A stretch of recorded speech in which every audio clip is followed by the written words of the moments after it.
Muito bem, amados irmãos, uma alegria poder estar com vocês nessa noite, né? Na verdade, não era eu que viria nesse tríduo para o martírio de São João Batista, era o Padre Wagner, que é o meu vigário, né?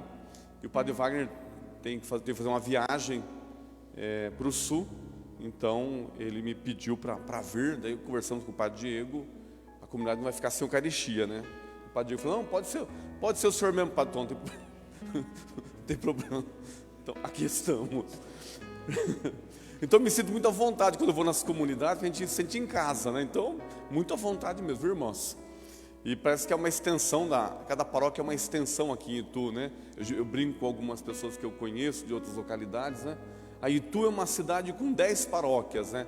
9 bem pertinho e uma tão distante, que é a Sagrada Família, né? Lá na Cidade Nova.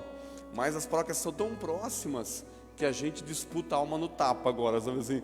Então, mas porque nós amamos muito o Evangelho, queremos estar perto das pessoas, ajudar as pessoas, e é bem isso mesmo a comunidade. A palavra paróquia significa igreja perto de casa. Então, quando eu tenho uma igreja perto da minha casa, eu me sinto membro da paróquia, me sinto envolvido na paróquia.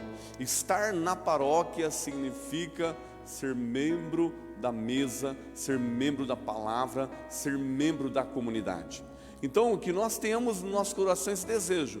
Quero mais e mais conhecer a minha paróquia, quero mais e mais viver com meus irmãos, quero mais e mais celebrar os santos e divinos mistérios. Eu tinha uma comunidade na outra paróquia, lá em Campolim Paulista, a comunidade São João Batista. E raras vezes eu celebrava o martírio. Celebrava mais o nascimento de João Batista, que é a festa do dia 24 de junho, mas raras vezes nós celebrávamos, porque não havia uma cultura assim lá na comunidade de celebrar o martírio de São João Batista. Então, eu até faço a minha meia-culpa, né? Nós fiquei lá 7 anos naquela paróquia, nunca celebrei com a comunidade o martírio, sempre celebrava o natalício, né, de São João. Mas também é aprendizado para nós.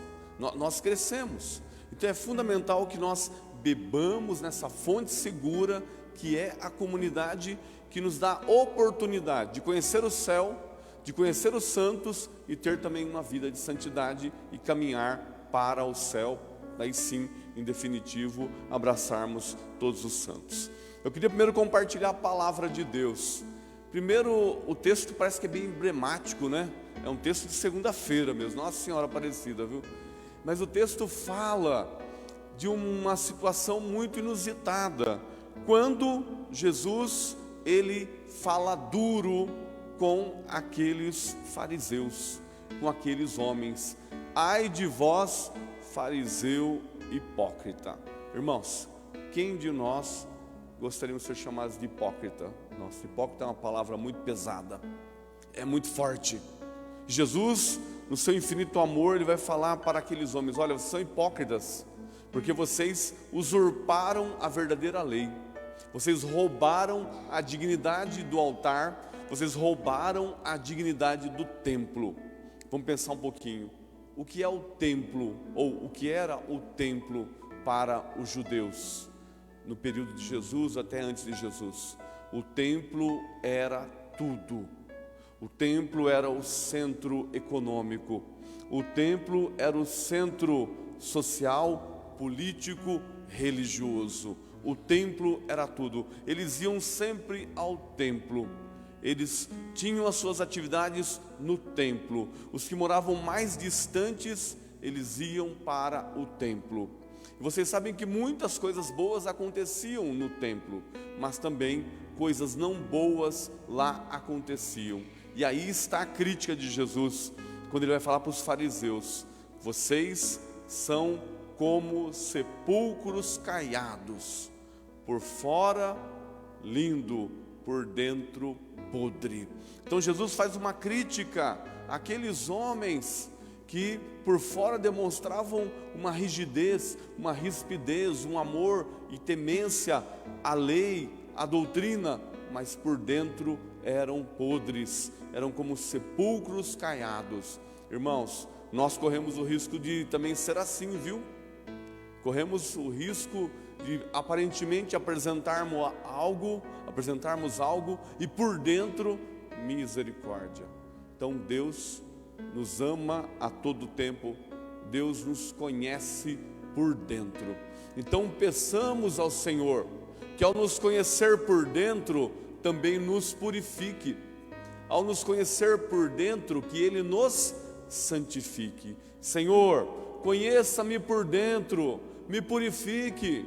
Senhor, conheça-me por dentro, me santifique.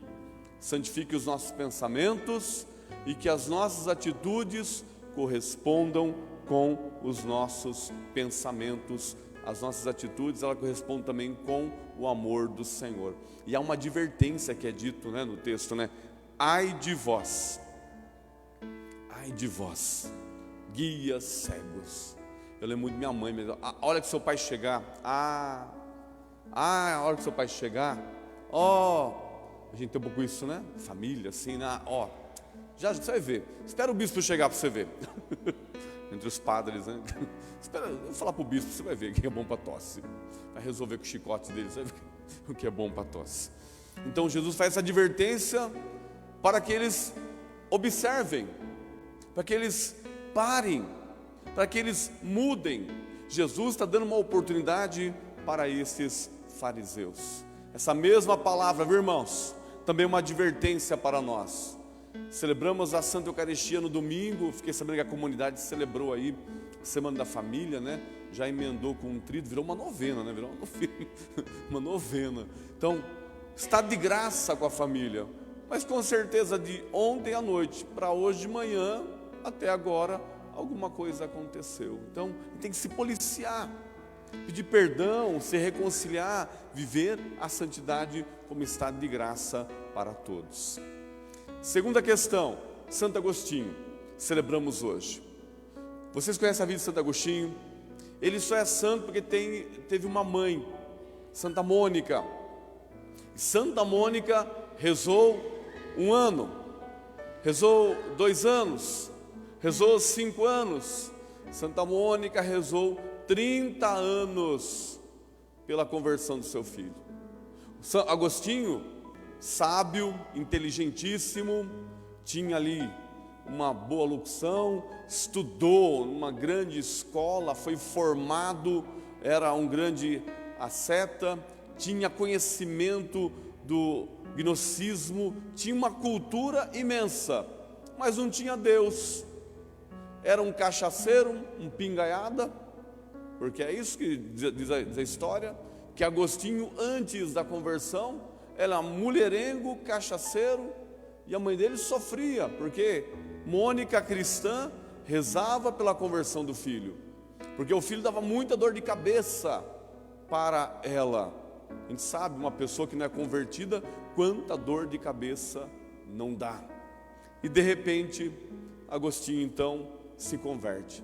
De repente, Agostinho se abre à graça de Deus. O que é se converter? É se abrir à graça de Deus, é deixar Deus reinar em nós. Quando eu digo, eu sou uma pessoa convertida, eu digo que a graça de Deus está agindo em mim. Nós tivemos no cerco de Jericó, na Aparecida, Cristo nos libertou. Passou, terminamos o cerco, e eu, no balcão da secretaria, eu vi uma coisa interessante, uma moça falando. Olha, para a secretária, olha, Cristo me libertou, eu vim no cerco, estou aqui na comunidade, fazendo minha caminhada, e eu conheço um pouco da história dela, sabe? Eu a via na paróquia, eu a via assim lá no bairro, eu conheço um pouco da história dela, os filhinhos dela, nunca vi ela com nenhum marido. Cristo me salvou, Cristo me libertou. E o que ela falou para a secretária foi muito interessante. Ela disse assim, olha, Cristo melhorou minha vida tanto, Cristo me ajudou tanto, que eu não sei o que fazer agora mais por Cristo, eu vou fazer tudo por Cristo. E ela falou para a secretária assim, anota meu nome aí, anota o meu telefone, o que a igreja precisar, eu estou à disposição. O que a comunidade precisar, eu estou à disposição. O que for necessário, eu venho fazer aqui. O que for necessário, eu venho fazer na comunidade. Irmãos, que coisa bonita. A gente que está aqui na caminhada há 40 anos, sabe? A gente não tem esse gás todo, não. E uma ligação da paróquia, o que será que é, hein? O que será que o Padre Diego quer de mim hoje? Meu Deus do céu, vou fugir dele. E de em paz, o Senhor vos acompanhe, já estou dentro do carro já. Então, essa disposição que nos renova, essa disposição que nos converte. Então, uma pessoa convertida é aquela que permite que a graça de Deus se expanda aos outros a partir dela. É a graça de Deus que transforma. Tem uma frase de Santo Agostinho que eu gosto muito, é uma frase até filosófica, que diz assim: o maior caminho que o homem tem a percorrer é para dentro dele mesmo. O maior caminho que o homem tem a percorrer é para dentro dele mesmo. É quase igual à filosofia socrática, o conhece-te a ti mesmo. Se conhecer, se enxergar, se entender. Quando eu busco, irmãos, o meu íntimo, aquilo que está dentro de mim, eu começo um processo de conversão e de mudança de vida. Então, permita também hoje se conhecer, os seus limites. Permita-se conhecer inteiramente. Permita-se também se entender, que também não basta eu me conhecer. Nossa, está com um monte de problema na mão. É fundamental que eu me entenda e que eu busque ajuda, se for necessário, para resolver os problemas. Mas, acima de tudo, entendendo que dentro de mim, a partir da conversão, mora Cristo Jesus. Agostinho, quando faz a sua caminhada, depois de tudo isso, ele vai então se entregar a Deus. Só que a marca da vida de Agostinho, havia um filho. Agostinho, antes de ser bispo, ele teve um filho, Deodato, significa dado por Deus. E a vida de Santo Agostinho, depois que ele conhece a Cristo, que ele se batiza, vai se tornar padre, vai se tornar bispo da igreja de Hipona. Agostinho vai ser o maior contribuidor da igreja, não só em espécie financeira, mas também em espécie intelectual e ajuda às pessoas. De que maneira que eu ajudo a paróquia São João Batista? Como que eu ajudo esta comunidade?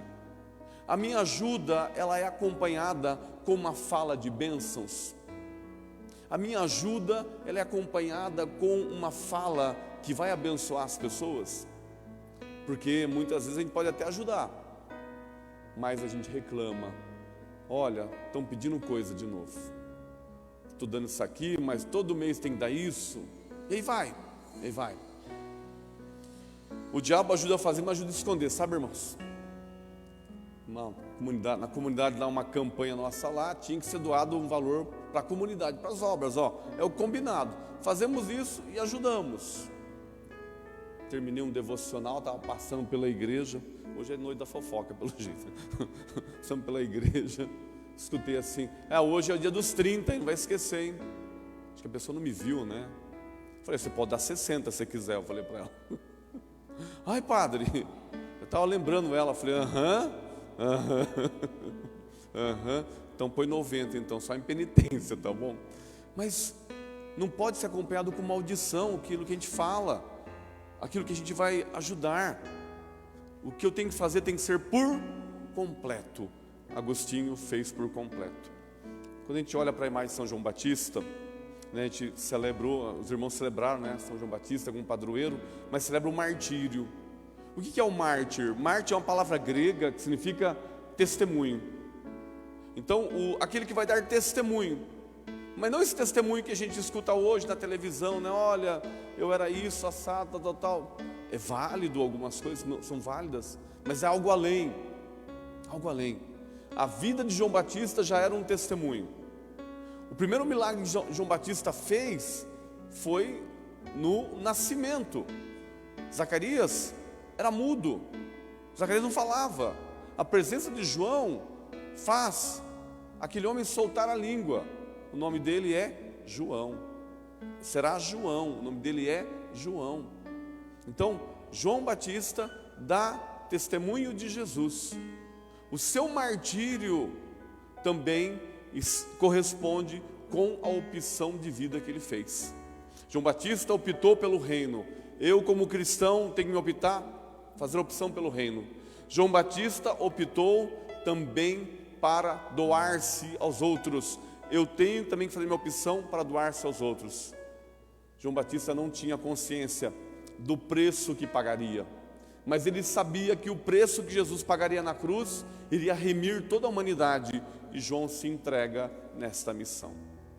Quando João tem a cabeça cortada e a cabeça dele é apresentada lá numa bandeja, se cumpre a profecia, mas ele será recordado e lembrado como alguém que se entregou ao Senhor. O mártir é aquele que se entrega para o Senhor inteiramente. Pensemos juntos, irmãos. A minha vida de comunidade é um testemunho. A minha vida de comunidade ajuda as pessoas a encontrar a Cristo. A vida de João Batista ajudou as pessoas a encontrar a Cristo. A vida de João Batista levou pessoas a encontrar a Cristo. A nossa vida de comunidade nos leva pessoas a encontrar a Cristo. De que maneira que eu me comporto no meu trabalho, os jovens e as crianças na escola, na minha rua. Quer conhecer uma pessoa? Pergunta dela para os vizinhos. Quer conhecer alguém? Pergunta para o vizinho. Eu falo para os meus irmãos, né? Olha, da nossa família eu sou o melhor padre. É o único também, né? Então não tem muita comparação. Mas quer conhecer uma pessoa? Pergunta para quem mora perto. Pergunta para quem convive. Nós até falamos, nós somos bons, o outro é ruim. Nós somos melhores, outros são piores. Mas quer conhecer uma pessoa?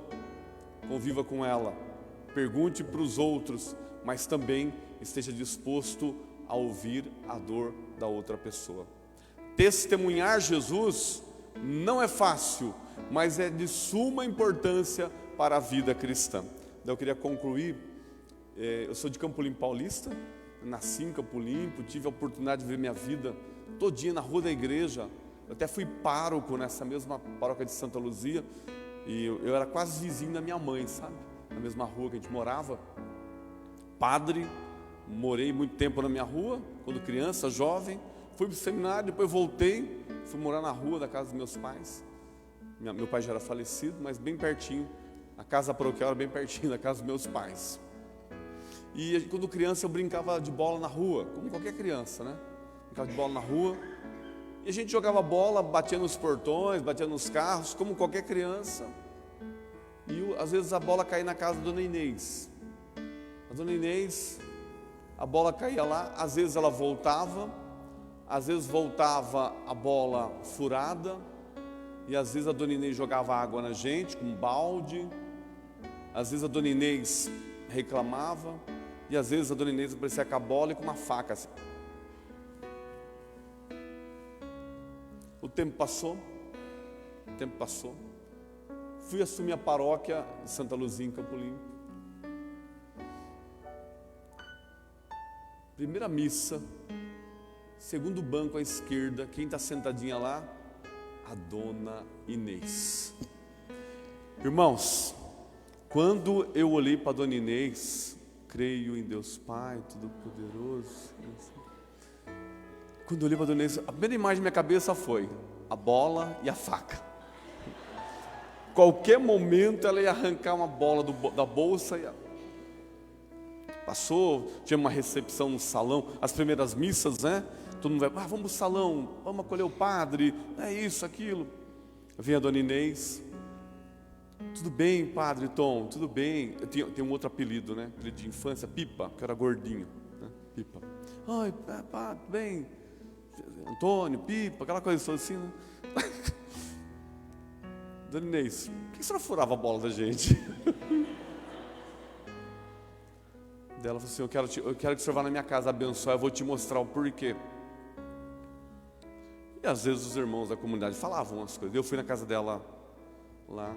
Quando eu fui abençoar a casa dela, daí sim eu vi o porquê. Eu vi o porquê. A mãe dela acamada, a mãe dela em cima de uma cama, desde quando nós éramos pequenos, ficou quase 30 anos na cama, a mãe dela.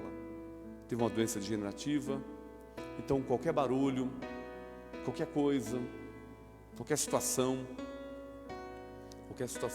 incomodava ela. Eu acompanhei ela por uns 5, 6 anos e depois ela acabou falecendo, a mãe da Dona Inês. E assim, era por isso, eu pensava, como criança, né? Só furar bola também, é só falar que tinha alguém doente em casa, né? Mas às vezes a gente não sabe também da dor das pessoas. E pertinho da Dona Inês eu fui vendo o quanto ela trabalhava na comunidade, mesmo com a mãe doente. A Dona Inês fazia um cuscuz, irmãos, para a festa de Santa Luzia, para a festa junina da comunidade, o melhor cuscuz da Dona Inês. A Dona Inês cuidava da mãe dela muito bem. A Dona Inês era responsável do clube de mães, senhoras que iam lá tricotar, crochê, as miçangas, os fuxicos, faziam as coisas ali, fazia e cuidava da mãe. Muitos anos ela fez isso. Então, quando alguém perguntava na rua quem era a Dona Inês, quem não a conhecia de fato falava muitas coisas. Para nós meninos era a véia que furava as bolas, era isso. Hoje, como sacerdote, posso testemunhar que a Dona Inês era uma mulher que amava muito a paróquia, que amava os irmãos e que cumpriu o 4º mandamento, honrando o pai e mãe, cuidando da mãe dela, e cuidava muito bem da mãe dela. Peçamos a São João Batista que interceda por cada um de nós, para que nós sejamos cuidadosos no nosso testemunho, que a nossa vida seja um testemunho de amor, de vida e de santidade. Eu só poderei dizer, viva São João Batista, se verdadeiramente eu testemunhar as graças e as bênçãos de Deus. Que Deus nos ajude. Em pé, irmãos, todo amor, carinho e respeito, né? A gente tem que conhecer a palavra, vivê-la, mas acima de tudo glorificá-la também. Aplaudamos a palavra de Deus, palavra de vida, palavra de santidade.